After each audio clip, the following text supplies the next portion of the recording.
Hello Insta family, આજે તમારા માટે જોરદાર વેરાયટી લઈને આવ્યો છું. વેરાયટીની વાત કરીએ તો ડ્રાયફ્રૂટ કટર એન્ડ સ્લાઇસર તમારા માટે લઈને આવ્યો છું. આમાં તમને આવી રીતે બે જાળી મળી જવાની છે અલગ અલગ. એક તમારે સ્લાઇસર તમે કરી શકો ને એક તમારે ઝીણું બારીક કરવું હોય તમારે ડ્રાયફ્રૂટ, તેના માટે તમને આવી રીતે બે જાળી મળી જશે.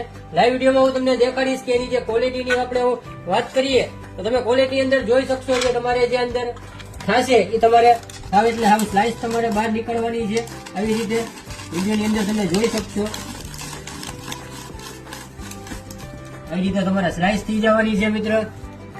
અને બીજી જાળીની વાત કરીએ એની પણ તમને ક્વોલિટી દેખાડું. એમાં તમારે સાવ ઝીણું બારીક ડ્રાયફ્રૂટ કરવું હોય તો એમાં તમારે થઈ જશે. તો આ રીતે તમારે સાવ એટલે સાવ ઝીણી બારીક કરવું હોય ને આની અંદર એ પણ તમારે થઈ જાય. જે તમારે આપણે ખીરમાં નાખવા માટે કે પછી કાંઈ ઓલો શેરો બનાવ્યો હોય એમાં નાખવા માટે આવી રીતે તમારે ઝીણું આપણા ઘરે બહુ કરતા હોય તો આવી રીતે ઝીણું તમારે થઈ જવાનું છે મિત્રો. અને આમાં તમને બે જાળી મળી જશે. ઉપર તમને આખું આવી રીતે એક્લેરિક મળી જવાનું છે મિત્રો. અને તમારે જો ઘર બેઠા ઓનલાઈન ઓર્ડર કરવો હોય તો આનો સ્ક્રીનશોટ પાડી મને વોટ્સઅપમાં મેસેજ નાખો મિત્રો. તમે આવી રીતે બોક્સ પેકિંગ ઘર બેઠા તમને મળી જશે ને ગુજરાતમાં ફ્રી ડિલિવરીમાં તમને મળી જવાનું છે. અને અવશ્ય એક વાર શિવર વાસણ મંડળની મુલાકાત જરૂર લેજો.